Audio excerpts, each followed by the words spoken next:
Salam sejahtera Bapak Ibu dimanapun Anda berada.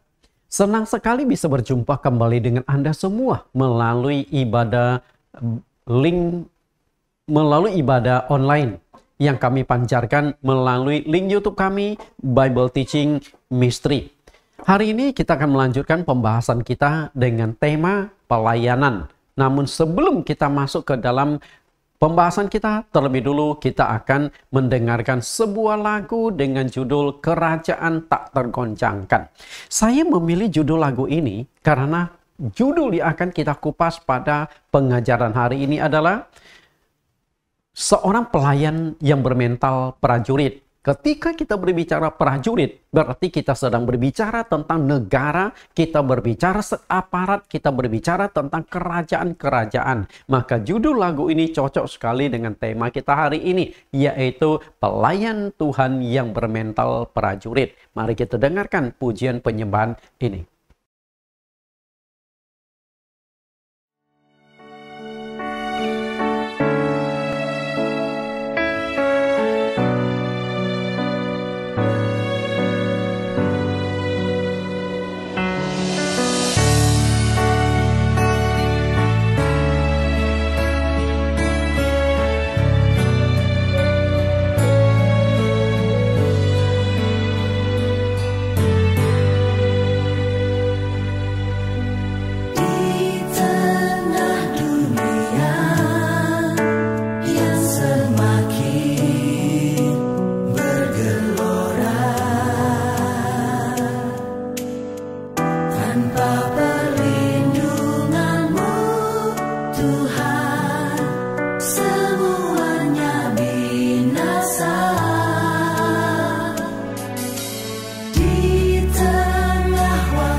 Bapak Ibu, kita sudah mendengarkan sebuah lagu yang begitu memberikan kekuatan, inspirasi untuk kita dan juga membentuk mental kita agar memiliki mental yang tidak tergoncangkan sama seperti seorang prajurit yang gagah berani.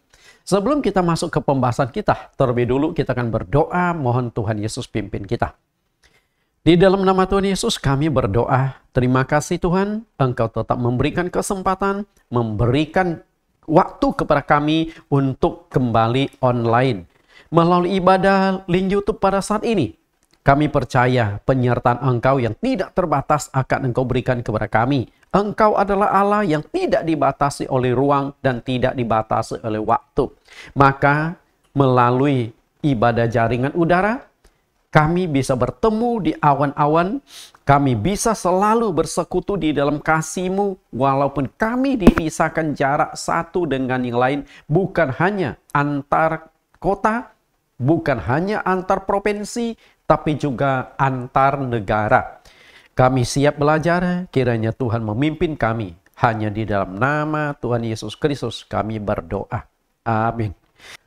Bapak Ibu yang saya kasihi, bahwa tema yang kita akan lanjutkan pada saat ini adalah tema pelayanan. Nah, ini adalah sesi yang kelima dari tema kita dengan judul Pelayan Tuhan yang bermental prajurit.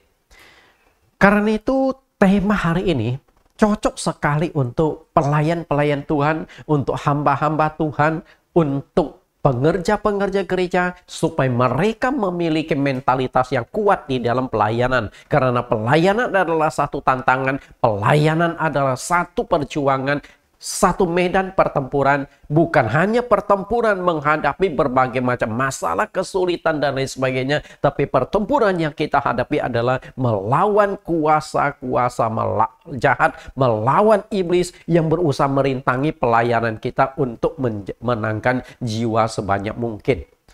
Kita lihat, kita akan kupas pembahasan kita pada hari ini.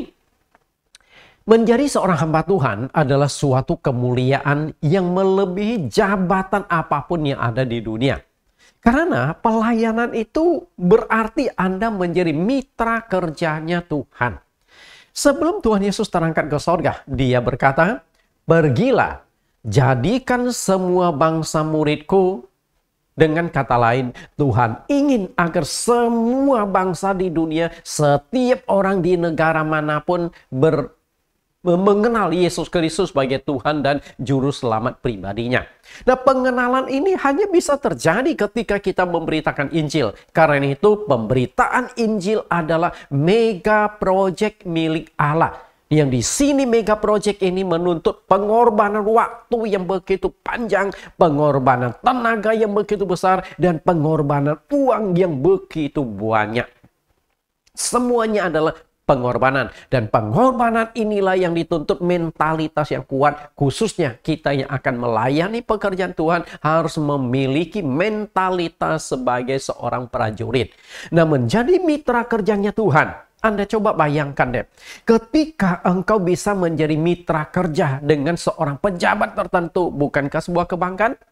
Anda bisa dekati pejabat bintang 1. Rasanya bangga. Pejabat bintang 2 lebih bangga lagi. Pejabat bintang 3 Anda bisa dekat bergaul dengan dia, lebih bangga lagi. Apalagi Anda bisa menjadi seorang menteri. Menteri yang dipilih oleh presiden, yang akhirnya menjadi mitra kerjanya presiden. Jika menjadi mitra kerja seorang presiden saja kita rasanya bangga, rasanya ada satu kepuasan tersendiri. Tapi Anda akan menjadi mitra kerja dari raja di atas segala raja, presiden di atas segala presiden. Karena penginjilan adalah mega project dari Tuhan. Kita lihat 1 Korintus 3 ayat yang ke-9. Karena kami adalah kawan sekerja Allah. Kamu adalah ladang Allah, bangunan Allah.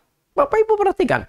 Apa yang dikatakan oleh Paulus bahwa menjadi mitra kerjaan Tuhan, menjadi kawan sekerja di dalam Tuhan ketika kita terjun ke dalam pelayanan tersebut. Bukankah itu sebuah kemuliaan? Bukankah itu sebuah kebanggaan?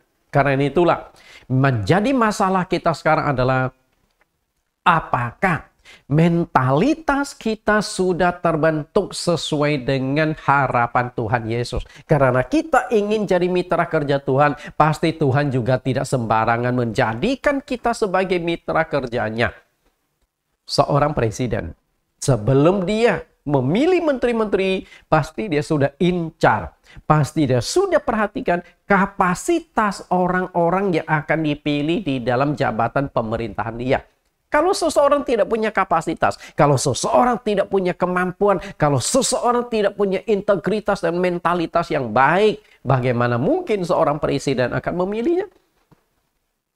Presiden, walaupun sudah memperhatikan baik-baik ini cocok, menurut dia punya integritas. Tapi apa yang terjadi? Setelah kerja beberapa bulan, ternyata orang itu korupsi. Menteri korupsi. Bukankah ini memalukan presiden yang memilihnya, menciderai sebuah forum, sebuah pemerintahan? Karena itulah Tuhan tidak sembarangan memakai orang-orang yang punya hati untuk melayani dia, tapi Tuhan akan seleksi dengan ketat. Maka milikilah mentalitas seorang prajurit di dalam pelayanan itu sendiri. Bagaimana mentalitas seorang pelayan Tuhan? Ini sangat penting karena kita akan menjadi mitra kerjanya Tuhan.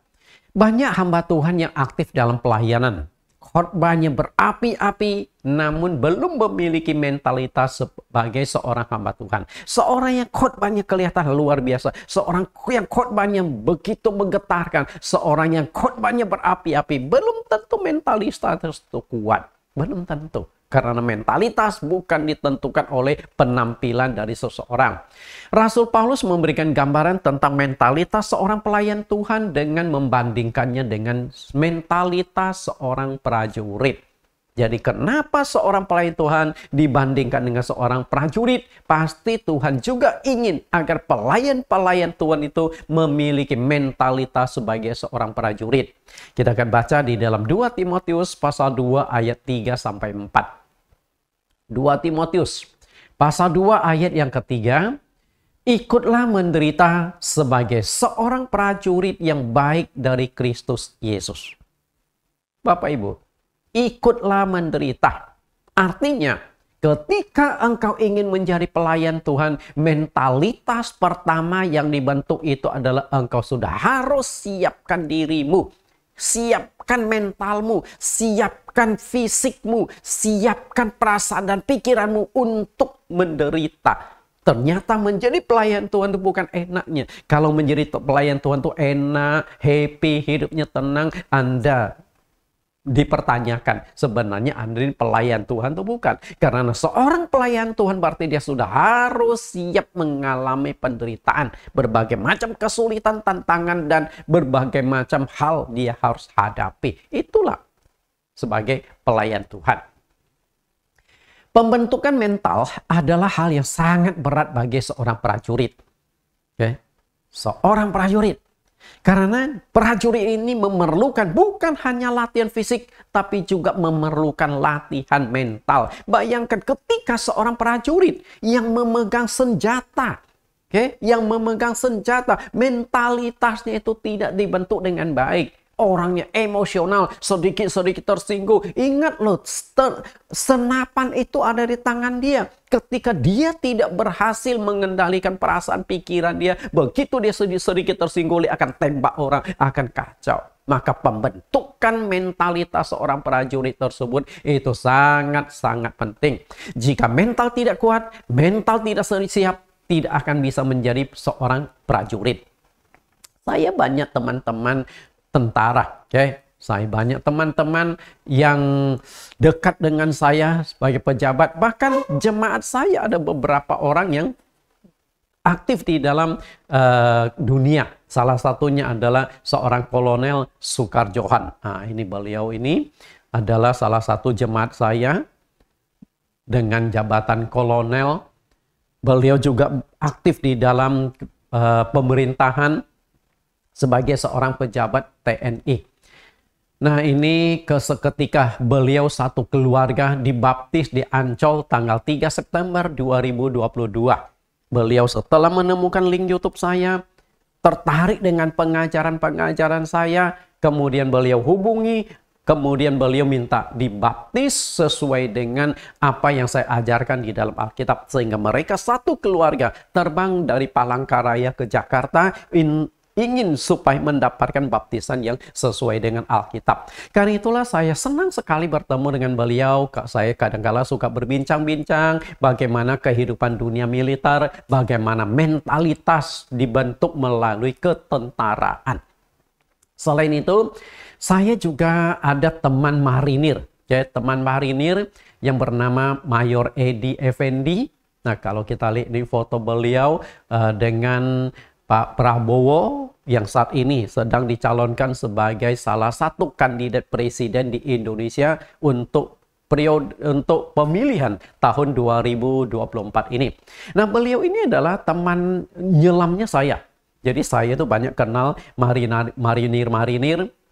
Saya suka nyelam, hobi nyelam bersama dengan mereka. Nah, ini salah satunya ada foto saya.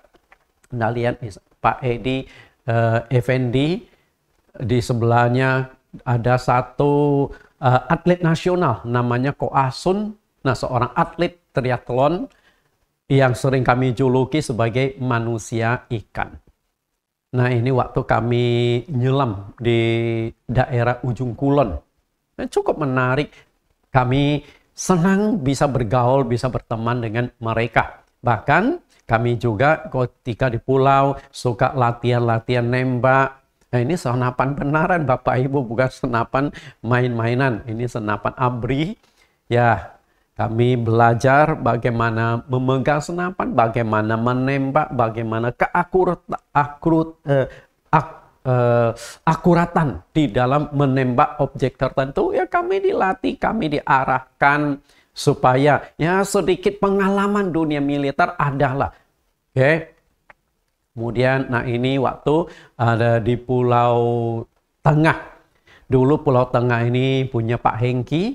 Nah, di sini sering kali dipakai untuk latihan-latihan para taruna-taruna, para calon-calon ABRI Angkatan Laut. Nah, saya punya kesempatan juga berkenalan dengan mereka, bersama-sama dengan mereka berenang, nyelam, cari ikan, dan lain sebagainya. Untuk apa sih kita dilatih menjadi seperti seorang prajurit? Karena tujuan pembentukan mental seorang prajurit itu adalah agar diperkenan oleh sang komandan. Oke? Komandan. Makanya kalau kita lihat di dalam dunia militer, di dalam para prajuritan, pembentukan mentalitas yang berhasil, dia akan taat sekali pada komandannya. Kalau komandannya katakan apa, dia akan ikuti. Suruh jungkir balik pun dia akan lakukan. Makanya waktu kami nyelam ke pulau bersama dengan Pak Edi Effendi ini, kalau di pulau ketemu sama bawahannya, waduh, bawahannya itu cepat-cepat melayani kami, kemudian tas diangkat dan sebagainya. Kadang-kadang saya sebagai hamba Tuhan berpikir, wah hebat juga ya mental prajurit, bawahan-bawahan harus tunduk kepada atasan, harus tunduk kepada komandan. Itu memang sudah dibentuk menjadi semacam hierarki. Nah, demikian pula ketika kita melayani pekerjaan Tuhan, komandan kita itu adalah Tuhan sendiri. Bagaimana kita dilatih untuk tunduk taat pada otoritasnya Tuhan. 2 Timotius pasal 2 ayat yang keempat. Seorang prajurit yang sedang berjuang tidak memusingkan dirinya dengan soal-soal penghidupannya, supaya dengan demikian ia berkenan kepada komandannya. Okay. Bagaimana supaya diperkenan komandan? Maka di dalam kehidupan kita sebagai seorang prajurit Kristus, kita tidak usah pusing. Karena Tuhan sang komandan kita pasti sudah mengatur, sudah menyediakan yang terbaik. Salah satu hal yang harus diketahui dengan jelas adalah bahwa agama Kristen adalah agama yang berdiri di atas penderitaan sang pendiri. Bapak Ibu yang saya kasih, Banyak tokoh-tokoh pendiri, banyak nabi-nabi, banyak rasul-rasul di dunia yang mungkin mereka berhasil mendirikan agama-agama tertentu. Tapi tidak ada satu pun tokoh pendiri yang mengalami penderitaan seperti Yesus Kristus. Karena dia mendirikan agama Kristen ini dimulai dengan penderitaan dan diakhiri dengan penderitaan. Dimulai dari kelahiran yang begitu memprihatinkan dan diakhiri dengan kematian yang begitu mengerikan di atas kayu salib. Itulah sang pendiri agama Kristen ini. Kelahirannya, kemudian kehidupannya, dan kematiannya. Semuanya itu adalah gambaran penderitaan dan mentalitas Tuhan Yesus dibentuk melalui hal ini. Dari kelahirannya saja. Dari kelahirannya saja Yesus sudah mengalami penderitaan. Lahir di kandang hewan. Coba Bapak Ibu yang hadir di sini, yang sedang mengikuti khotbah pada hari ini, siapa yang lahir di kandang hewan? Boro-boro di kandang hewan, betul? Paling tidak Anda lahir di puskesmas. Paling tidak Anda lahir di rumah, betul? Dulu waktu saya dilahirkan, bukan di rumah sakit. Saya dilahirkan bukan di puskesmas, saya lahir di rumah. Jadi di kampung dulu di Kalimantan itu ada yang namanya dukun beranak. Nah itu yang datang ke rumah membantu ibu saya melahirkan saya. Bukan di rumah sakit. Boro-boro ada rumah sakit di kampung kami. Lahir di rumah. Tapi masih bersyukur dibandingkan dengan kelahiran Yesus Kristus yang lahir di kandang hewan. Itulah satu wujud penderitaan.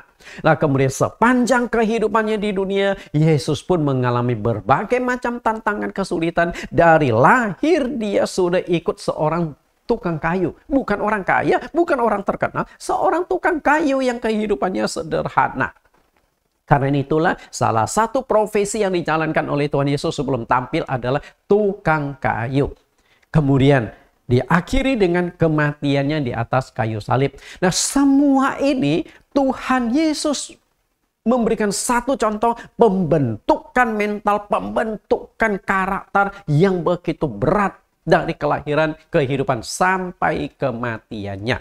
Karena itu kalau kita sebagai seorang pelayan Tuhan tidak siap mentalitas, tidak siap menderita, seperti yang dikatakan dalam Timotius tadi, hendaklah kita memiliki mental sebagai seorang prajurit yang siap menderita, kita tidak akan sanggup menjadi pelayan Tuhan yang benar. Karena itu, jika seorang pelayan Tuhan tidak siap menderita di dalam pelayanan, maka dia tidak layak menjadi pelayan atau prajurit-prajuritnya Yesus Kristus. Apalagi jika engkau punya mentalitas ingin hidup mewah, hidup kaya, populer dari pelayanan tersebut, maka engkau bukan pelayan Tuhan. Engkau itu hanya selebritis di dalam pelayanan. Tahu selebritis dalam pelayanan? Wah, kelihatan hidupnya mewah, terkenal, banyak uangnya. Itu bukan cerminan sebagai seorang prajurit Kristus. Karena prajurit Kristus itu adalah gambaran penderitaan, gambaran kesulitan, gambaran hidup di dalam kesederhanaan. Itulah mentalitas seorang prajurit. Bapak Ibu yang saya kasihi, saya mempersembahkan diri sebagai pelayan Tuhan dari tahun 1990. Nah, kemudian dari 90 masih saat itu pra-mahasiswa lah.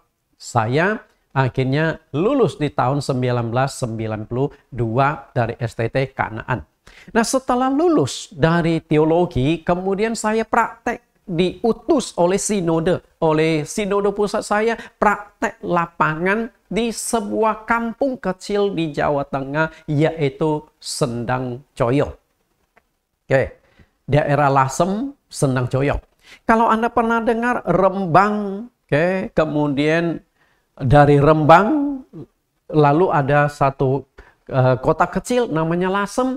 Nah, bukan hanya di Lasem saya pelayanan, tapi harus naik ke sebuah gunung yang namanya Sendang Coyok. Bagi orang di Jawa Tengah, mungkin tahu, itu sebuah daerah perbukitan atau daerah pegunungan. Kita lihat bagaimana kondisinya. Ini wisata alam di Sendang Coyok di Lasem. Jadi masih banyak sekali pepohonan, banyak buah-buahan.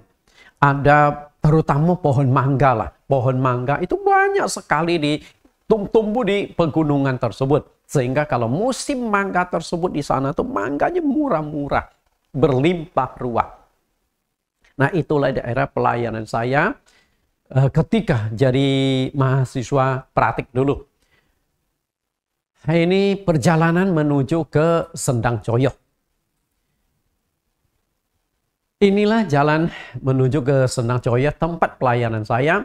Nah, tidak ada angkutan umum. Ya, tidak ada angkutan umum ke sana. Dan angkutan umum itu hanya berupa mobil box. Itu sehari itu hanya naik 2 kali. Jam 6 pagi dan jam 4 sore. Kalau Anda mau naik angkutan itu, engkau itu harus datang sebelum jam 6 pagi. Karena itu hanya naik. Setelah itu dia di atas menerima berbagai macam buah-buahan, kemudian hewan-hewan yang pelihara penduduk di sana, lalu dia turun lagi, drop ke pasar untuk dijual lagi. Itulah kendaraan angkutan umum. Nah, mobil box tersebut, jadi kalau kita mau naik itu, di dalam mobil box itu sudah penuh dengan buah-buahan, penuh dengan hewan, ada bebek, ada ayam, ada mungkin kadang-kadang juga mereka bawa kambing untuk dijual di pasar. Jadi kita benar-benar kumpul sama hewan-hewan. Dengan ibu-ibu, dengan bapak-bapak yang pedagang-pedagang kecil ini. Karena mobil box seringkali di atasnya pun di kapnya akhirnya orang duduk. Dan seringkali ketika saya naik ke gunung tersebut, saya duduk ke bagian duduk di atas kap mobil box tersebut. Wah, naik gunung, belak-belok, naik turun, duduk di atas kap itu resikonya sangat besar. Karena itu kadang-kadang di atas kap itu saya harus pegangan cukup kencang, pegangan di kap mobil tersebut. Karena tergelincir sedikit saja itu sudah meluncur ke bawah dan bisa masuk ke jurang-jurang, ke lembah-lembah. Itu sangat riskan Bapak Ibu. Tapi itulah yang saya alami beberapa tahun pelayanan di sana. Nah, di sanalah mentalitas kita dibentuk. Mentalitas itu kita dilatih. Dan kalau Anda telat mengikuti jamnya, jam 6 atau jam 4 sore, Anda terpaksa sudah harus jalan kaki dari Lasem menuju ke Sendang Coyo. Jalan kaki menanjaki bukit, itu seringkali kita jalan beberapa 15 menit, 20 menit, kita harus istirahat sebentar, duduk sebentar di bawah pohon. Karena itu benar-benar lelah, keringatan, kuras tenaga. Itu kalau naik, kalau turun ya mungkin lebih mendingan. Tapi gimana pun cukup capek Bapak Ibu. Kalau jalan kaki itu bisa antara 2,5 sampai 3 jam. Dengan catatannya tidak istirahat melulu ya. Ah, itulah. Untunglah waktu masih muda itu fisik saya lumayan kuat. Sehingga tuh naik turun gunung itu masih oke. Perjalanan itulah yang ditempuh. Nah, kalau Anda sering kali istirahat bisa sampai 4 jam baru sampai ke pos pelayanan di tempat tersebut. Selain itu, dari Sendang Coyo, lalu naik lagi ke lebih tinggi, ada satu tempat pos pelayanan yang saya harus layani. Jalan kaki lagi itu ditempuh dengan waktu sekitar 3 jam. Nah, Bapak Ibu, kalau di sini angkutan itu sudah nggak bisa ke sini. Jadi angkutan itu dari Lasem sampai ke Sendang Coyo saja. Nah, kemudian dari Sendang Coyo naik lagi ke sebuah tempat pos pelayanan saya itu tidak ada angkutan umum. Mau nggak harus jalan kaki? Saat itu nggak boro-boro ada motor, nggak ada. Nggak ada motor dari gereja untuk pelayanan. Sehingga saya harus jalan kaki. Anda coba perhatikan ini perjalanan menyusuri jalan kecil. Naik ke sono 3 jam. Setelah pelayanan turun lagi. Karena pos pelayanan di atas gunung itu tidak ada kamar untuk pendeta tinggal. Itu hanya sebuah bangunan sederhana. Jemaat beribadah berkumpul. Setelah saya berkumpul ibadah lalu saya harus turun lagi. Karena di Sendang Coyo itulah baru ada sebuah gereja di mana ada kamar pendeta tinggal di sana. Itu pun panasnya luar biasa. Seringkali saya kalau sudah tugas di Sendang Coyo, saya itu antara jam 11 sampai jam 3 sore itu saya hanya bisa duduk di bawah pohon. Dan di depan pohon gereja itu ada satu pohon nangka. Nah, di sanalah saya sering kali duduk menyiapkan naskah khotbah, baca Alkitab, baca buku dan lain sebagainya. Kenapa bisa demikian? Karena Sendang Coyo itu gerejanya atapnya itu seng dan tidak ada plafon. Jadi kalau Anda di atas jam 10 sampai jam 3 sore itu panasnya minta ampun. Anda tidak bisa di dalam karena nggak ada yang namanya AC, boro-boro ada AC, nggak ada Bapak Ibu. Dan dia itu hanya satu kamar, dan kamar itu seringkali dikunjungi oleh tokek-tokek. Banyak tokek tersebut. Dan di bawah pohon itulah beberapa tahun pelayanan di sana, tapi saya bisa lewati semua itu karena memang mental prajurit itu dibentuk melalui kesulitan-kesulitan dan penderitaan. Dan bersyukur saya bisa menyelesaikan praktek tersebut. Namun setelah tugas dari Sendang Coyo, Lasem Sendang Coyo selesai, saya diutus lagi. Itu lebih sulit lagi. Tahun 95 sampai 98, tempat pelayanan saya selanjutnya itu setelah Sendang Coyo adalah sebuah kampung kecil di Kalimantan Tengah. Namanya Tewah. Ya, bukan tewas ya, Tewah. Nah, ini ada tulisan SMP Negeri 3 Tewah. Itu juga sebuah perkampungan. Jadi kalau menuju ke tempat itu, dari Jakarta naik pesawat turun ke Banjarmasin. Oke? Dari Banjarmasin kemudian ke Palangkaraya. Bisa juga dulu bisa jadi Jakarta langsung ke Palangkaraya. Cuman karena di Banjarmasin itu adalah basic pelayanan untuk di Kalimantan Tengah, maka seringkali saya dari Jakarta ke Banjarmasin dulu. Nginap semalaman, pelayanan gereja itu, setelah itu melanjutkan ke Palangkaraya. Untuk ke Palangkaraya lumayanlah.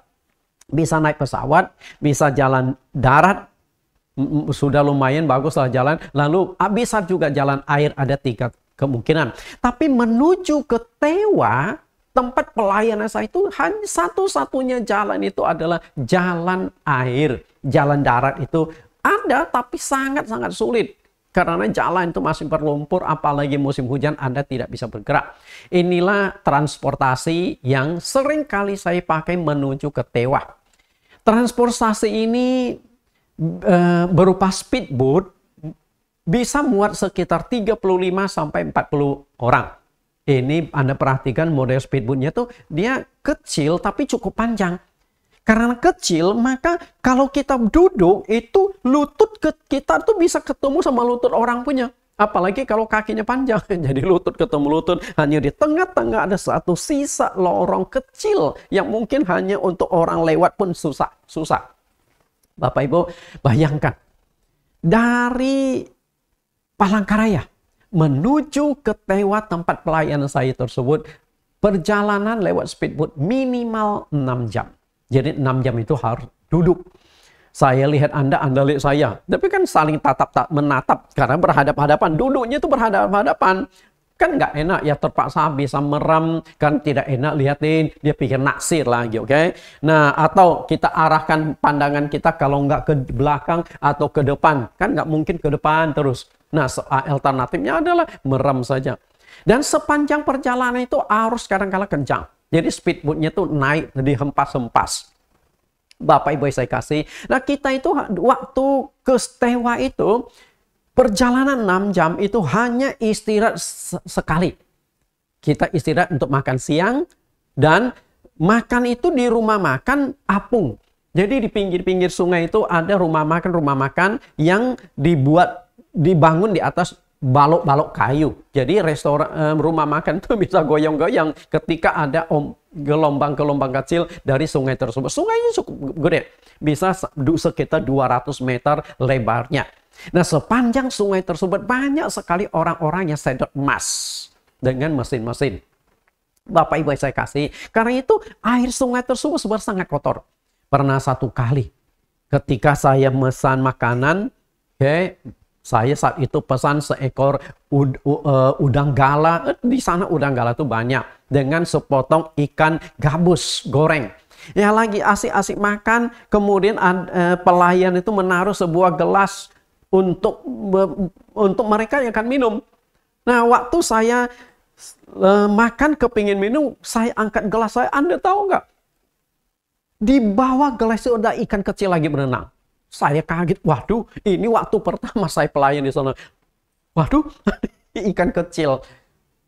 Ya, tapi mereka, orang-orang Dayak di sana mungkin perut mereka sudah terlatih kuat ya. Sikat saja itu, nggak tahu airnya bersih atau kotor. Mereka punya perut mungkin sudah terlatih ya. Bapak Ibu, itulah kondisi yang saya alami. Nah, situasi dan kondisi pelayanan saya di Kampung Tewah itu, lebih dari 95% penduduknya itu adalah orang-orang Dayak. 95%. Nah, yang 5% ya adalah yang orang China sedikit, orang Jawa atau suku-suku lain, mereka pendatang-pendatang yang hidup di sana. Mungkin karena pernikahan atau mungkin karena ikut transmigrasi atau pekerjaan-pekerjaan. Kemudian, waktu di sana itu belum ada listrik dan air pump. Orang-orang Dayak yang usia agak tinggi, bahkan mereka belum bisa bahasa Indonesia. Makanya kalau ketemu dengan mereka tuh saya kadang-kala susah bicara. Nggak bisa nyambung.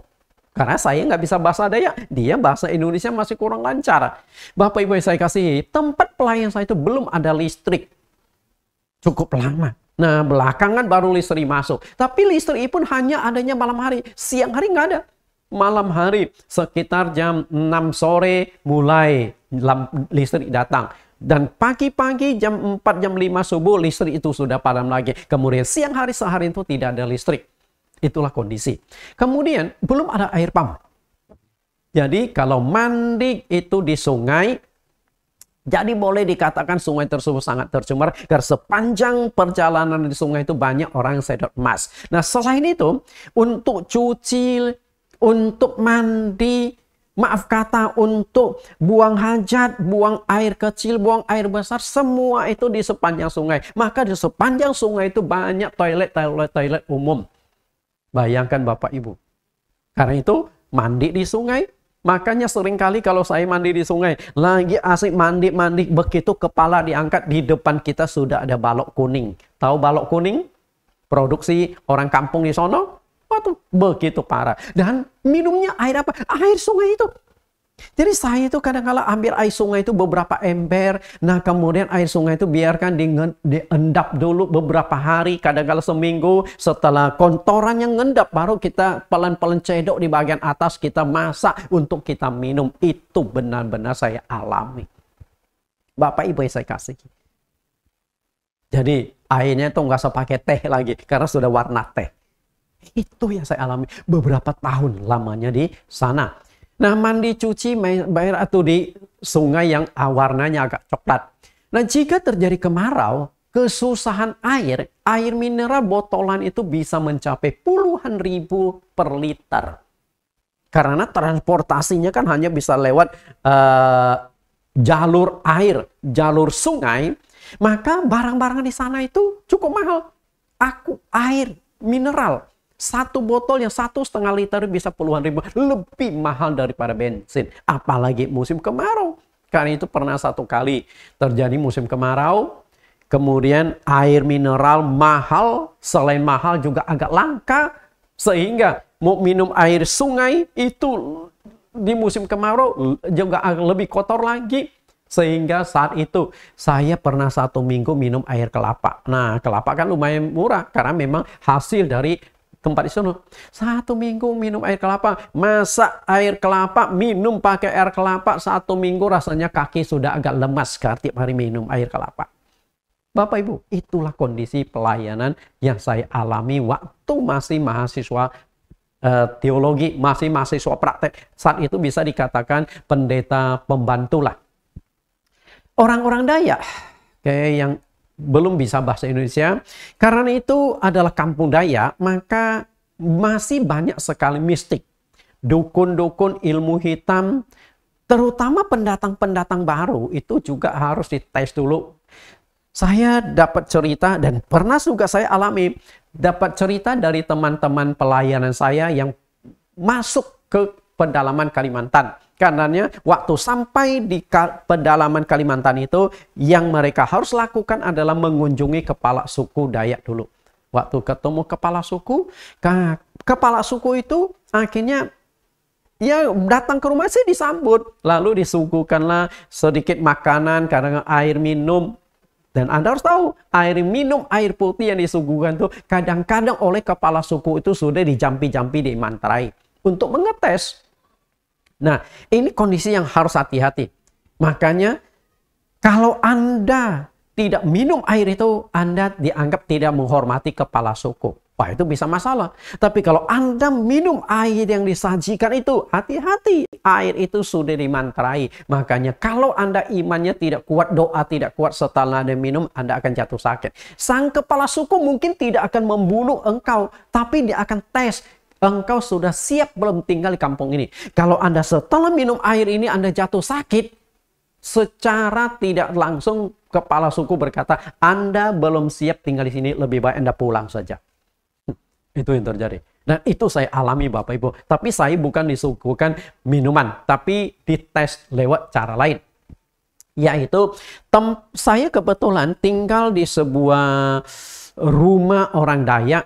Itu rumah punya Pak Cikwang lah, kepala ketua majelis gereja saat itu. Dia orang Chinese yang menikah dengan orang Dayak campuran. Rumahnya sebuah rumah kecil di tepi sungai, tapi agak tinggi tiang-tiangnya. Nah, di bawah rumah tersebut ada perahu rusak. Jadi ceritanya saat itu kan perjalanan 6 jaman. Jadi saya cukup lelah. Sampai di sana itu sudah sore. Setelah saya istirahat sebentar, kemudian dikunjungi oleh ketua majelis, dibawa makanan. Kemudian jam 6 saya sudah istirahat. Tidur. Karena kelelahan ya. Sampai besok pagi bangun. Nah, pagi-pagi sekali ketua majelis yang bernama Pak Cikwang ini kunjungi saya. Lalu dia tanya, Pak Nathan, gimana? Tidurnya nyenyak nggak? Saya katakan, ya lumayan Pak, mungkin kecapean ya. Lalu dia tanya, Pak Nathan merasa sesuatu nggak? Saya katakan enggak. Enggak merasa misalnya ada gangguan atau badan lemas atau gimana? Saya katakan, tidak. Emangnya ada apa Pak? Lalu dia berkata, ayo Pak Nathan ikut saya turun ke bawah. Ya udah, saya ikut turun, kemudian diajak. Karena persis di bawah bangunan tersebut itu ada sebuah perahu yang sudah agak rusak. Nah, ternyata di atas perahu tersebut ada boneka tepung dari terigu. Jadi terigu itu dibuat jadi boneka, lalu ada jarum ditusuk. Kemudian ke Pak Cikwang berkata, Pak Nathan, Anda baru dikerjain sama orang. Kita nggak tahu nih yang kerjaan Anda ini siapa. Maksudnya adalah mungkin juga saya mau dites. Kira-kira kalau Nathan ini pendeta yang baru datang disantet kena apa enggak? Tapi bersyukurlah Tuhan masih proteksi saya, Tuhan masih lindungi saya sehingga tidak terjadi apa-apa. Artinya saya diterima di sana, sudah siap melayani di tempat itu. Dan saya bisa bergaul dengan orang-orang kampung, orang-orang di Dayak. Nah, karena banyak sekali mistik-mistik, ketika di dalam pelayan itu kita doanya harus kuat, doanya harus lebih kencang. Banyak orang yang kita tangani itu gangguan-gangguan. Seringkali kalau orang kampung itu sakit, yang pertama mereka cari itu bukan dokter. Tapi siapa? Dukun. Nah, bagi mereka dukun itu untuk mengobati. Mungkin ada istilah dukun hitam, dukun putih ya. Itu urusan mereka lah. Nah, setelah itu baru pendeta yang dicari. Jadi bagi mereka, walaupun mereka sudah percaya Tuhan Yesus, seringkali mereka juga urusan dunia mistik, urusan dukun-dukun itu hal yang biasa bagi mereka. Karena mereka tidak tahu kebenaran, mereka anggap ya fine-fine saja, boleh-boleh saja. Itu dia masalahnya Bapak Ibu. Nah, ini waktu saya membaptis nah ini di tepi sungai loh Bapak Ibu. Coba kalau Anda lihat belakang kami, itu ada papan untuk naik ke atas. Nah, yang namanya itu foto tahun 1998. Saat itu saya masih relatif muda ya. Nah, yang namanya Pak Cikwang ini adalah orangnya, ketua majelis. Yang dimana saya pelayanan nginap itu di rumah dia. Rumah kosong di tepi sungai punya Pak Cikwang. Nah, di sana pendeta-pendeta yang lain itu pasti ditaruh di sana. Bapak Ibu yang saya kasih, inilah orang-orang Dayak semua nih. Mungkin ada 1-2 lah. Pak Cikwang, kemudian ada adiknya Chi Hyong, nah itu juga orang Chinese. Nah ini tipikal rumah orang Dayak yang disebut rumah betang. Nah rumah yang saya tinggal tuh model seperti di sebelah kanan ini Bapak Ibu. Jadi di bawahnya itu ada tiang-tiang, dari bawah itu ada perahu. Tapi bukan rumah ini. Sayangnya waktu saya tinggal di sana saya lupa ambil foto. Mungkin dulu belum ada kamera handphone ya, boro-boro lah.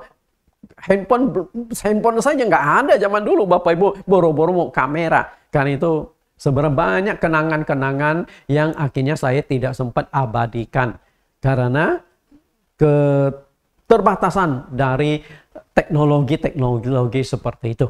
Ini sananya. Nah, selain itu, selain di Tewa, lalu ada satu lagi pos pelayanan yang harus saya layani. Itu lebih terpencil lagi. Nah, ketika saya pelayanan di Tewa tersebut, saat itu belum ada gereja. Oke, belum ada gereja, kita masih menumpang ibadat di rumah seorang pengurus gereja, kalau tidak salah namanya Pak Hermanus, orang Dayak, Pak Hermanus. Jadi kita ibadah di lantai 2, lantai 1 tuh rumah mereka. Nah, lantai 2 inilah kita beribadah, selesai ibadah ya pulang, saya tinggal lagi di rumah kecil milik Pak Cikwang di tepi sungai tersebut. Nah, karena belum ada gereja, akhirnya waktu saya pelayanan di sana, lalu saya gerakkan jemaat-jemaat. Jemaat pada sudah lumayan. Nah, gerakan jemaat, kebetulan Pak Cikwang di belakang rumahnya itu ada satu petak tanah kosong, lalu dia sumbangkan untuk dibangun gereja. Ya udah, bersyukurlah. Akhirnya tanah sudah ada. Tapi dari mana kita dapat kayu untuk bangunan? Akhirnya saya pernah mengajak jemaat yang laki-laki lebih kurang 15 orang pengurus gereja pergi ke hutan. Pergi ke hutan. Nah, di hutan tersebut kami semua nginap 3 hari 3 malam. Mungkin bagi mereka nginap di hutan belantara nggak masalah karena memang orang kampung. Tapi bagi saya yang tinggal di kota, wah itu tantangan loh, tantangan berat. Jadi di sana nyamuknya banyak. Kemudian tidur itu hanya di atas kayu, tumpukan di atas batang-batang kayu. Okay? Nah, di sanalah kami 3 hari. Untuk apa? Kami motong pohon-pohon untuk dijadikan papan untuk dibawa ke gereja. Nah, pohon-pohon di sana itu masih besar. Nah, contohnya seperti ini pohon ini. Nah, gede-gede Bapak Ibu. Pohon-pohon itu. Kadang-kala 3 orang bergandengan tangan belum tentu bisa memeluk pohon tersebut. Nah, pohon itu setelah dipotong pakai sinsau, lalu dibelah, ada yang dijadikan papan, ada yang dijadikan balok, tiang-tiang. Nah, semua itu diukur ukuran. Setelah itu, lalu setelah semua selesai, lalu dihanyutkan di sungai, pelan-pelan ditarik sampai ke lokasi di mana akan dibangun gereja. Oh, perjuangan Bapak Ibu. Jadi banyak kenangan. Saya tugas di sana berapa tahun itu. Kenangan-kenangan yang indah. Bagaimana kita mengumpulkan orang-orang di sana, kita bangun gereja. Bahkan sebelum saya tinggalkan tempat itu, gereja sudah berdiri. Semua bangunan itu dari kayu, dari papan. Nggak ada pakai semen, karena memang di sana tuh papan itu berlimpah ruah. Semen justru yang mahal. Itulah situasi kondisi. Nah, selain di Tewa, satu lagi kampung yang lebih terpencil yang harus saya layani namanya Sandung Tambun. Ya, Sandung Tambun. Nah, kita lihat. Untuk menuju ke Sandung Tambun tersebut menggunakan perahu kecil yang disebut dengan klotok. Kenapa disebut klotok? Karena dia ada mesin kecil. Jadi kalau mesin kecil dinyalakan bunyinya tok tok tok tok tok tok, maka disebut klotok.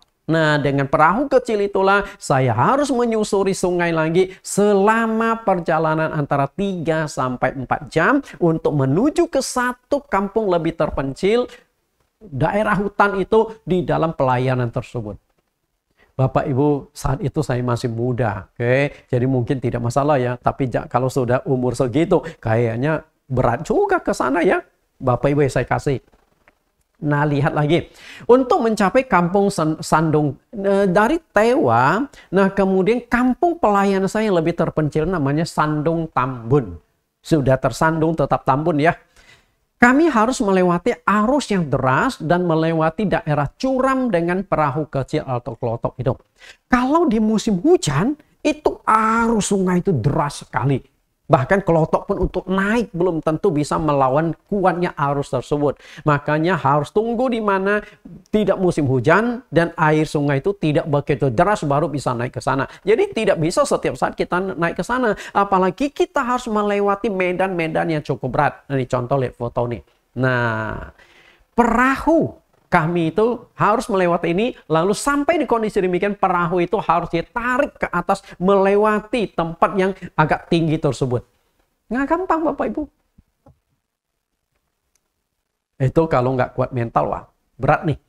Nah, lihat lagi. Nah, kalau ini kebetulan salah satu tempat curam yang harus kami lewati adalah lokasi ini. Nah, kebetulan ini saya ada fotonya. Nah, ini Bapak Ibu foto saya. Masih muda kan waktu itu ya. Tahun 95. Nah, ke perahu itu harus naik di sini Bapak Ibu. Jadi semua barang itu diturunkan, semua orang keluar. Nah, kemudian tukang perahu itu kita juga harus bantu menarik perahu tersebut pakai tali, ditarik ke atas melewati air yang turun itu. Karena satu-satunya jalan adalah itu. Itu tidak mudah ya. Oke. Inilah sedikit lukisan bagaimana pelayanan saya. Mental prajurit itu dibentuk dari saya masih muda mempersembahkan diri. Mentalitas itu sudah dilatih, mentalitas itu sudah diarahkan. Selama 18 tahun saya melayani di sinode tersebut. Tahun 1990 sampai 2008, sinode itu membentuk hamba-hamba Tuhannya benar-benar memiliki mental sebagai seorang prajurit. Kenapa saya katakan mental prajurit? Kita coba lihat kembali 2 Timotius 2:4. Seorang prajurit yang sedang berjuang tidak memusingkan dirinya dengan soal-soal penghidupannya, supaya dengan demikian ia berkenan kepada komandannya. Mental prajurit. Saya suka dengan sinode ini. Saya suka. Karena apa? Memang kalau orang yang benar-benar ingin menjadi pelayan Tuhan, cocok. Karena memang di sinilah dibentuk, di sinilah diproses, benar-benar ingin jadi hamba Tuhan. Saya jarang sekali, bahkan belum pernah ketemu sinode yang membentuk hamba Tuhan, karakter, mentalitas hamba Tuhan seperti itu. Kalau Anda tidak kuat, Anda tidak akan bisa jadi hamba Tuhan di sana. Tapi kalau Anda kuat, benar-benar ingin melayani Tuhan, mungkin cocok untuk Anda yang benar-benar mengabdikan hidup Anda di sana. Mentalitas prajurit itu seperti ini. Mental prajurit dibentuk seperti apa yang dibentuk di sinode tersebut, mengabdikan hidup Anda sepenuhnya untuk pelayanan. Jadi, kalau Anda benar-benar ingin jadi pelayan Tuhan, mengabdikan hidup Anda, tidak takut menghadapi masalah, kesulitan, dan penderitaan, Anda cocok bernaung di bawah sinode tersebut. Tapi kalau tidak, Anda tidak akan kuat. Pasti Anda akan keluar. Kita lihat sedikit bagaimana organisasi itu. Organisasi dari sinode tersebut bersifat sentralisasi. Artinya, semua itu diatur oleh sinode pusat. Pendeta itu tidak bisa memiliki gereja. Jadi nggak ada istilah otonom. Seperti misalnya Pantekosta, GB dan sebagainya. Di mana pendeta dirikan gereja, lalu gereja itu milik pendeta. Nggak ada. Kita itu hanya modelnya seperti seorang karyawan. Seperti kerja di dunia sekuler. Istilahnya ya. Artinya pendeta dikasih honor, lalu ada aturan-aturan mainnya, fasilitasnya, kemudian peraturan dan sebagainya. Dan sinode ini karena bersifat sentralisasi, itu seluruh Indonesia doktrinnya sama. Kalau di Jakarta itu kantor pusat, di Indonesia kantor pusatnya itu daerah Sunter. Kemudian ada lagi pusat regional, lalu ada pusat internasional. Pusat internasional dulu di Taiwan, tapi setelah itu dipindahkan ke Amerika Serikat. Jadi dari Amerika Serikat mengontrol seluruh cabangnya yang setiap negara tersebar ke 50 atau 60 negara di dunia. Ini sinode yang cukup besar di dunia ini. Kemudian hamba-hamba Tuhan itu harus full timer. Anda benar-benar mengabdikan seluruh hidup Anda, pelayan Anda di dalam pelayanan. Tidak boleh kerja di dunia sekuler. Kemudian hamba Tuhan itu tidak berurusan dengan persembahan. Artinya cukup Anda melayani saja. Urusan duit ada yang nangani. Jadi setiap gereja lokal itu ada pengurus-pengurus dan ada yang menangani keuangan sebagai pendeta itu nggak bersentuhan dengan duit. Karena dia hanya digaji. Harus siap dimutasi kemanapun oleh sinode pusat. Karena bersifat sentralisasi, jadi pendeta itu dimutasi terus. Rata-rata setahun sampai 3 tahun lah. Jarang di atas 3 tahun. Setahun di sini, lalu nanti tahun depan dipindah lagi. Sehingga anak istri itu seringkali tidak bisa ikut. Karena kalau anak ikut, sekolahnya itu pasti kacau. Sebentar sekolah di sini setahun, pindah lagi setahun, pindah lagi setahun.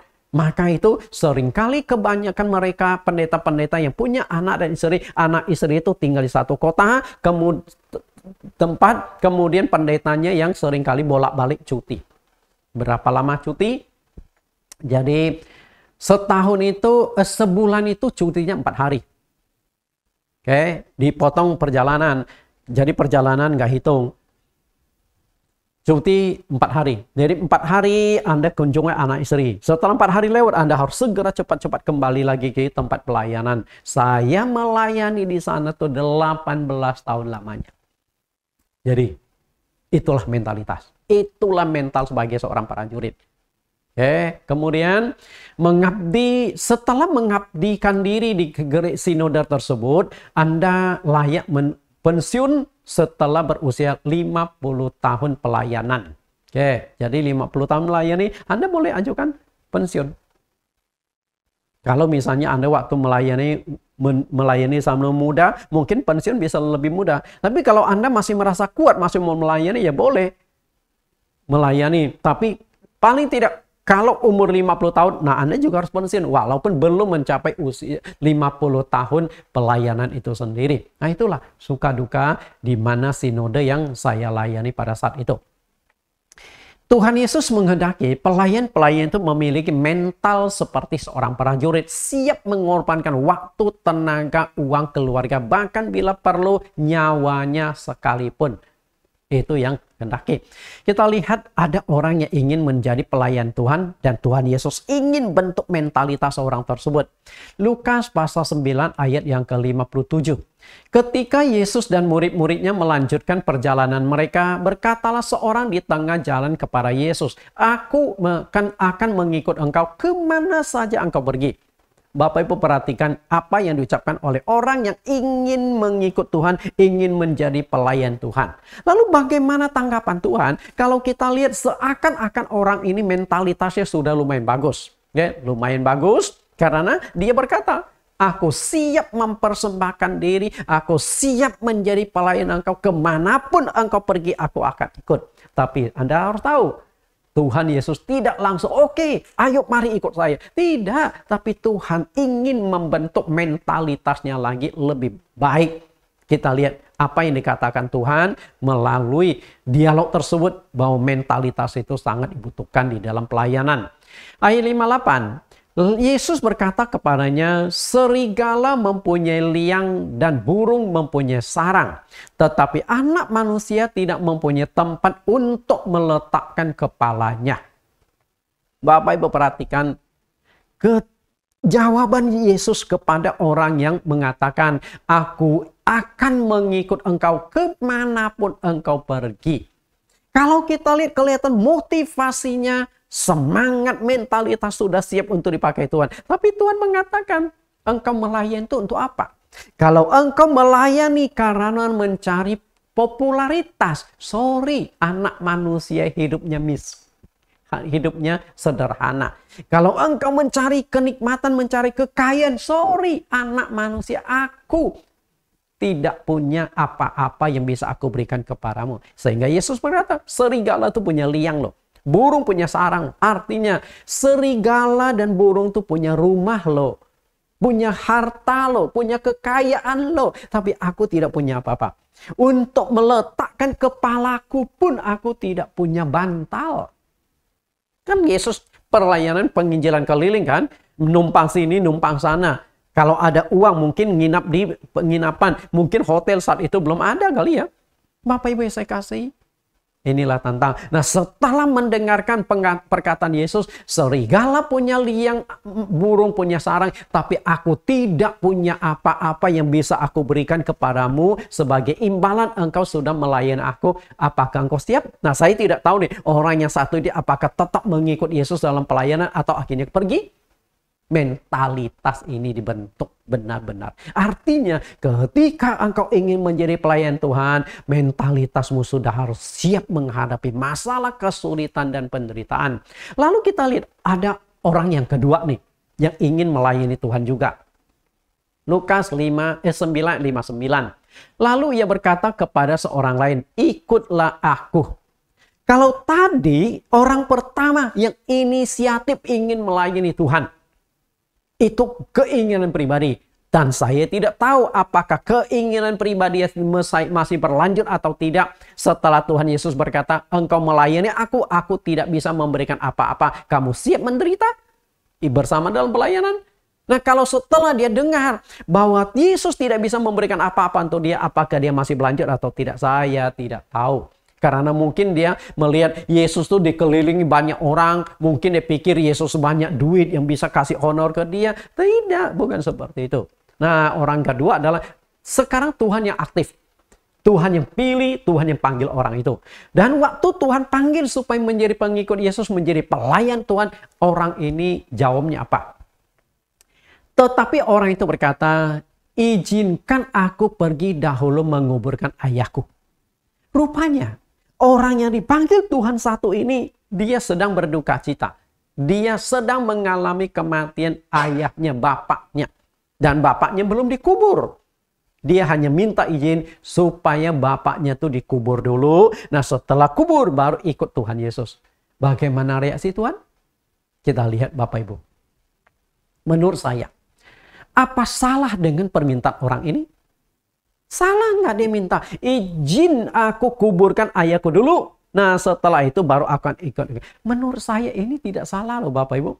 Permintaannya itu sangat manusiawi. Sangat manusiawi. Masa sih nguburkan ayahnya juga nggak boleh? Tapi kita lihat apa yang dikatakan oleh Tuhan Yesus. Saya katakan luar biasa. Sekali lagi Tuhan Yesus membentuk mentalitas prajurit. Setiap orang yang mau mengikuti dia harus siap meninggalkan segalanya. Siap meninggalkan orang-orang terdekatnya yang hidup maupun yang mati. Itulah saya katakan mentalitas prajurit itu sulit, bahkan mungkin sulit ditemukan dari pendeta-pendeta zaman sekarang. Lihat jawaban Tuhan. Ayat 60, tetapi Yesus berkata kepadanya, biarlah orang mati menguburkan orang mati. Tetapi engkau pergilah, beritakanlah kerajaan Allah di mana-mana.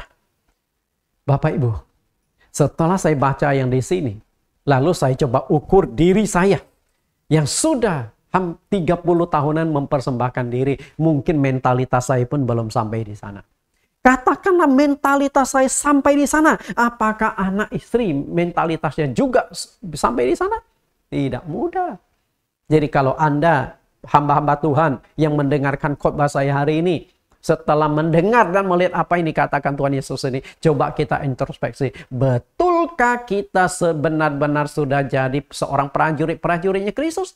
Gampang. Kita bisa nyanyi lagu, aku tentara Kristus, aku berperang. Tapi faktanya kalau Tuhan sudah minta mentalitas seperti itu, saya pikir akan mundur satu demi satu. Menguburkan ayah pun nggak bisa loh. Tuhan berkata, udah. Biarkan orang mati menguburkan orang mati. Orang mati menguburkan orang mati itu maksudnya seperti ini. Orang mati yang pertama adalah mati rohani. Tapi badannya masih hidup. Karena orang mati dalam dosa. Nah kemudian orang mati yang dikuburkan adalah orang yang mati secara jasmani. Karena kalau tidak, bagaimana orang mati menguburkan orang mati? Nah, apakah orang mati kuburkan orang mati itu?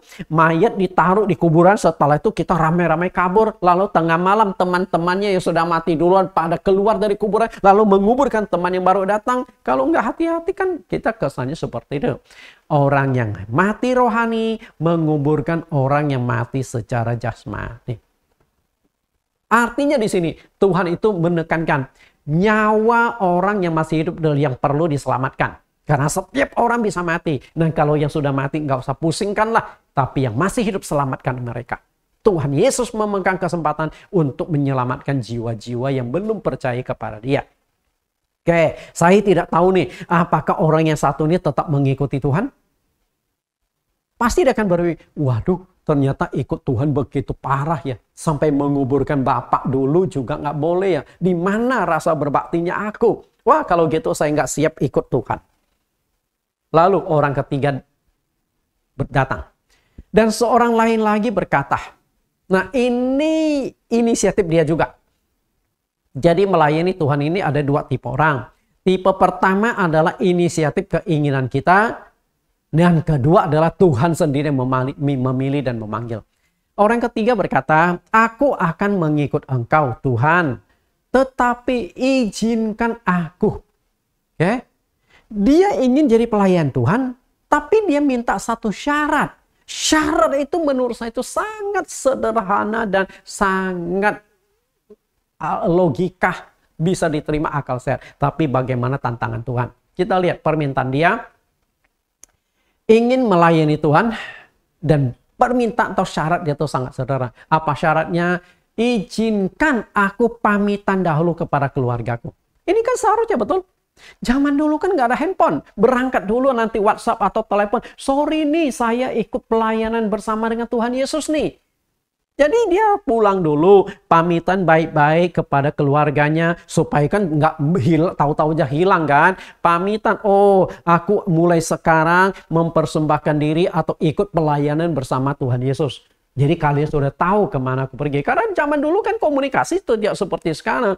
Handphone setiap saat bisa hubungi. Zaman dulu nggak bisa. Anda tidak tahu kapan, mungkin kecuali Anda tentukan jadwal, tanggal sekian bulan, sekian tahun, sekian aku akan balik, mungkin. Dan kemana-mana kan tidak tahu pelayanan. Bapak Ibu, dan permintaan itu sederhana loh. Aku hanya pulang sebentar, hanya izin pamitan kepada, kalau dia sudah menikah pamitan sama istri anaknya, kalau dia belum menikah pamitan sama ayah ibunya, itu sangat-sangat manusiawi permintaan tersebut. Tapi bagaimana tanggapan Tuhan? Kembali lagi Yesus membentuk mentalitas seorang prajurit di dalam pelayanan. Mentalitas prajurit itu seperti apa? Perhatikan jawaban Tuhan. Tetapi Yesus berkata, setiap orang yang siap untuk membajak tetapi menoleh ke belakang tidak layak untuk kerajaan Allah. Setelah saya baca ini, kadang-kadang saya itu sampai kaget loh. Waduh, begitu ya. Jangan jauh-jauh. Kadang-kadang saya pelayanan besuk ke atau apa, lupa pamitan kepada istri. Itu bisa masalah itu. Saya tidak tahu, Anda hamba Tuhan pernah alami enggak? Tapi Tuhan menuntut seperti itu. Nggak usah pamitan, pergi layani. Kalau engkau masih terikat, Anda nggak layak. Jadi kalau boleh dikatakan, pendeta mana yang layak menjadi prajurit Tuhan? Saya katakan 0. Nggak gampang. Jadi Anda pikir menjadi prajurit Tuhan, melayani Tuhan itu gampang. Mentalitas pelayan Tuhan itu ada 3. Orang pertama menyatakan siap mengikuti kemana saja Yesus pergi. Lalu orang kedua minta izin dahulu menguburkan ayahnya. Dan setelah yang sudah meninggal dunia, ini kan terakhir nih dia bertemu dengan ayahnya sebelum dikubur nih. Apa salahnya kan? Lalu yang ketiga, minta izin pamitan dahulu kepada keluarga yang akan ditinggalkan. Tapi tiga-tiganya Yesus memberikan satu pernyataan, yaitu membentuk mentalitas seorang prajurit. Mentalitas seorang prajurit. Jadi kalau kita lihat 3 orang ini, rasanya hari ini pendeta belum ada mental prajurit di dalam pelayanan itu. Tapi itulah tuntutan Tuhan. Itu maunya Tuhan. Kalau engkau seorang prajurit, engkau tidak usah pusingkan yang lain. Engkau hanya lakukan pelayanan berkenan kepada komandan. Tuhan Yesus adalah komandan kita di dalam keprajuritan rohani. Kalau engkau ingin berkenan kepada Tuhan, tinggalkan semuanya. Itu saya katakan sangat-sangat berat. Seorang pelayan Tuhan harus memiliki mentalitas seorang prajurit. Kembali ditegaskan oleh Tuhan Yesus dalam Injil Matius 10 ayat 37 sampai 39. Kita lihat lagi. Sebagai ayat terakhir, bagaimana mental prajurit ini dibentuk oleh Tuhan Yesus khususnya bagi pelayan-pelayan Dia. Mentalitas prajurit. Matius 10 ayat 37. Barang siapa mengasihi bapa atau ibunya lebih daripadaku, ia tidak layak bagiku. Dan barang siapa mengasihi anaknya laki-laki atau perempuan lebih daripadaku, ia tidak layak bagiku. Artinya apa? Tuhan nomor 1, keluarga nomor 2. Sanggup? Karena itu Anda nggak akan mungkin Anda tidak akan mungkin bisa memiliki mental prajurit ini kalau anak-anak dan istrimu sebagai keluarga hamba Tuhan tidak mendukung. Anda tidak bisa. Kecuali Anda hidup seorang diri, mungkin bisa. Karena mental Anda mungkin kuat. Anda siap tinggalkan mereka, tapi anak istri bisa nggak? Makanya kadang-kala saya berpikir pastor itu lebih bagus di dalam pelayanan daripada pendeta-pendeta. Karena pendeta masih diikat oleh keluarganya. Kalau mengikuti keinginan Tuhan Yesus, mengutamakan Tuhan, keluarga nomor 2. Lalu istri, anaknya berontak, kemudian bubar keluarga itu. Anda nggak bisa jadi hamba Tuhan lagi. Serba salah kan? Anda mungkin ikut ini, tapi keluarga hancur. Atau karena Anda mementingkan keluarga, Anda tidak layak menjadi pelayan Tuhan. Itulah mental prajurit. Karena Matius pasal yang ke-10 ini berbicara tentang pengutusan. Kalau Anda baca dari awal, Yesus mengutus murid-murid di Matius pasal yang ke-10 ini. Maka berurut-urut sampai di ayat 37. Maka di Alkitab, kayaknya yang dicatatkan murid Tuhan Yesus yang punya istri itu hanya Petrus.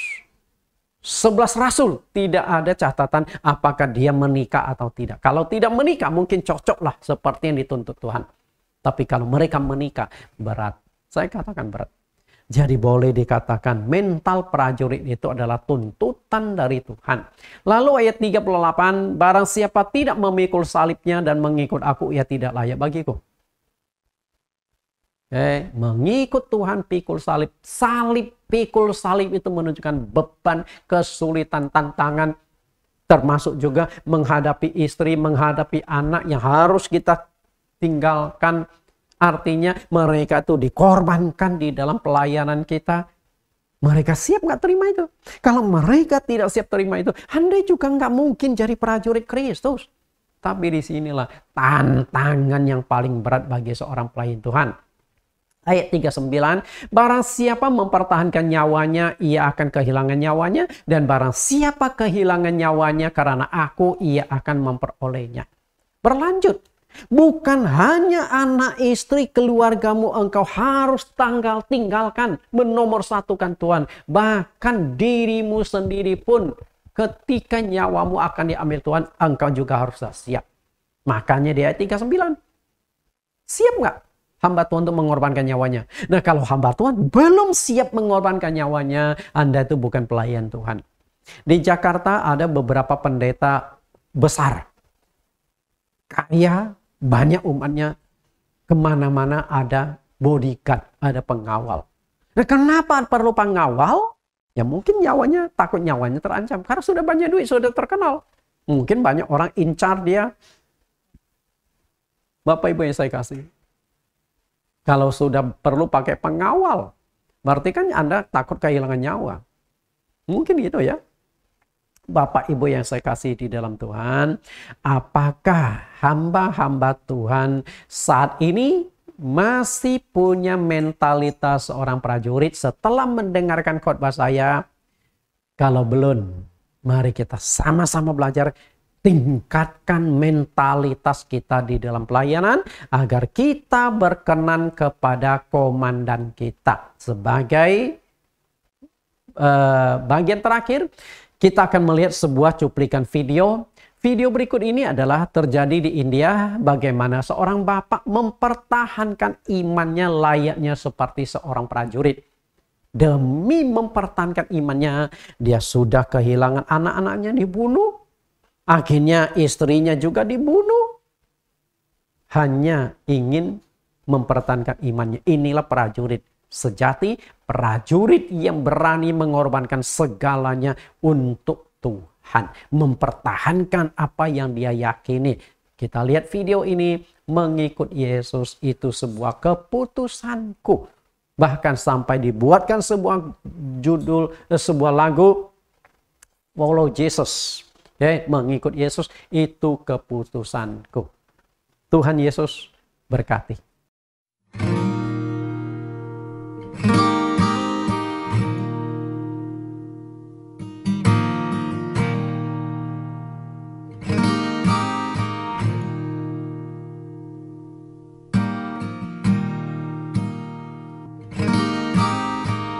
There's a true story of a small village in India. And in this village, there was this family that came to a saving faith in Jesus Christ as Savior and Lord. This agitated the village so much, and everybody became so upset that an angry mob gathered and shoved them into the public square. village chief confronted them, and he said to the man, "If you and your family will not recant your faith, you all will surely die." The man didn't know what to say or what to do, and so the only thing that came to mind for him were the words of a song that he himself had composed when he had first surrendered his life to God. And so he began to sing, "I have decided to follow Jesus. No turning back, no turning back." And with that, horrifically, his children were killed. I have decided to follow Jesus. I have decided to follow Jesus. I have decided to follow Jesus. No turning back, no turning back.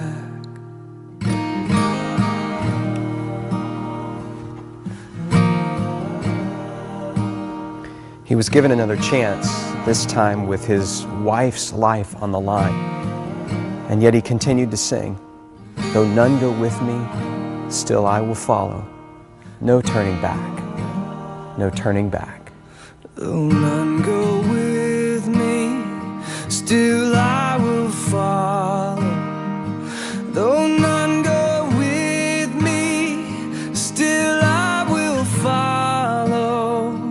Though none go with me, still I will follow. No turning back, no turning back. After her tragic death, he was given one final opportunity,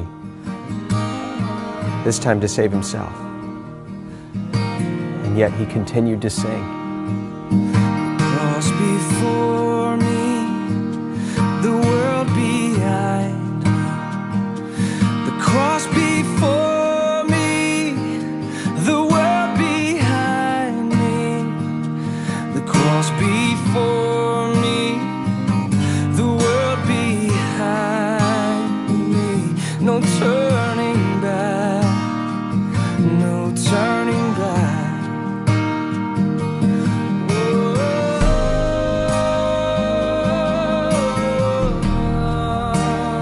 Even though that man and his family died on that day, something remarkable happened.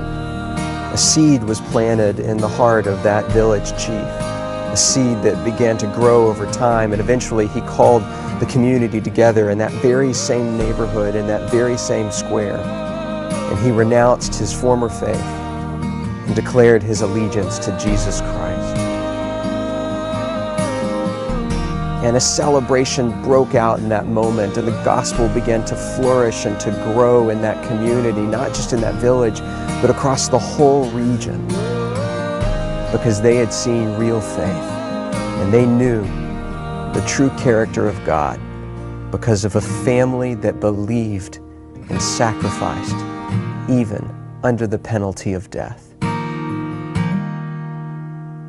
No turning back, no turning back.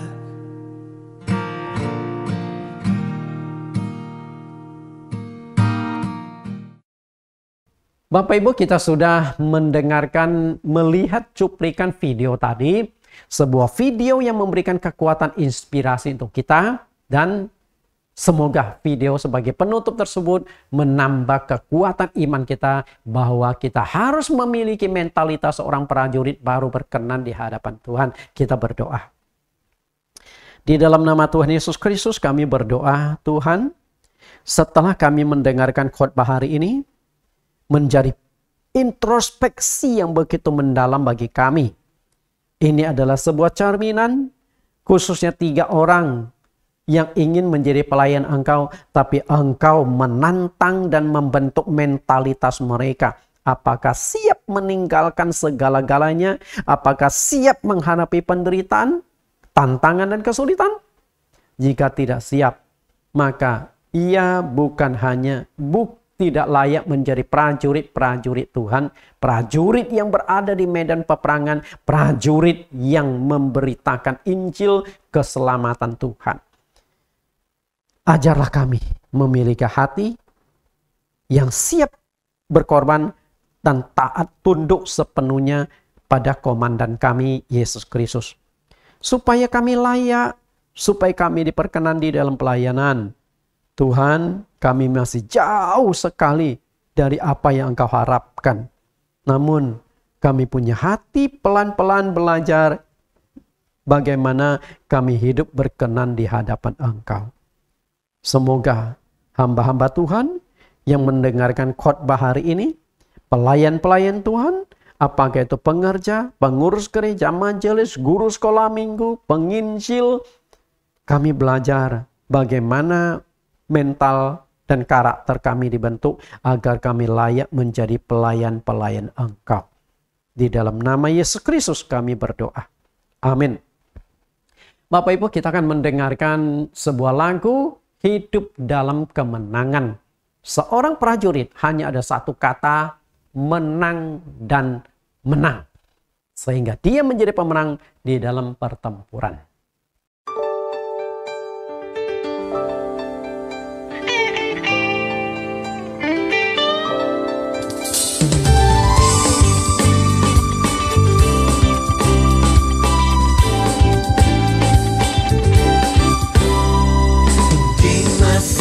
Semakin sukar, ku tak akan gentar, karena Tuhan berjalan di depanku, menghalau lawan bagiku.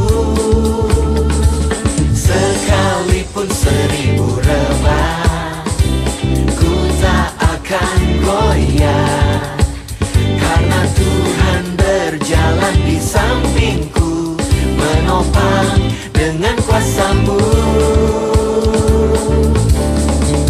Melalui air ku tak dihanyutkan, melalui api ku tak dihanguskan. Ku akan berjalan dalam janji Tuhan, ku hidup dalam kemenangan. Melalui air ku tak dihanyutkan, melalui api ku tak dihanguskan. Ku akan berjalan dalam janji Tuhan, ku hidup dalam kemenangan.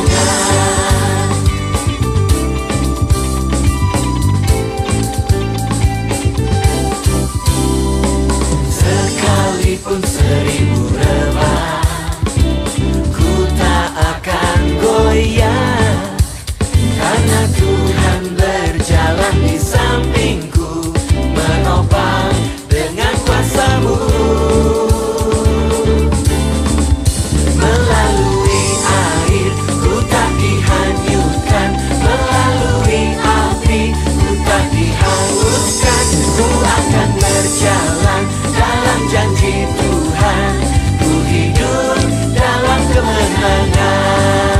Melalui air ku tak dihanyutkan, melalui api ku tak dihanguskan. Ku akan berjalan dalam janji Tuhan, ku hidup dalam kemenangan.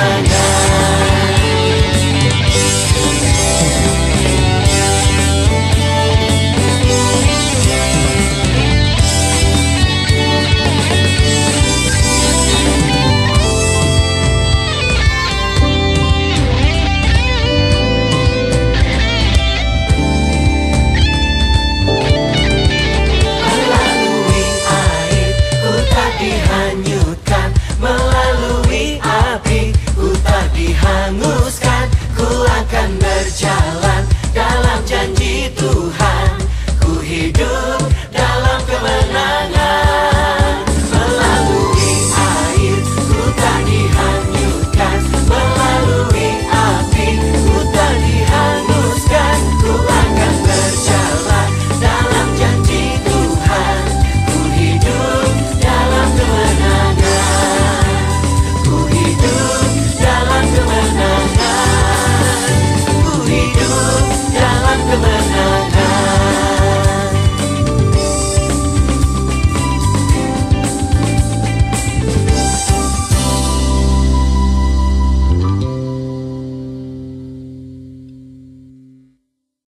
Bapak Ibu yang saya kasih, bagi Anda yang mengikuti sekolah STT ITAI, Institut Teologi Ala Esa. Nah, setiap topik dari tema pelayanan ini ada 10 pertanyaan yang wajib Anda kerjakan, Anda jawab, ketik rapi, dan kirim kembali lewat email ke Institut Teologi Ala Esa atau ITAI.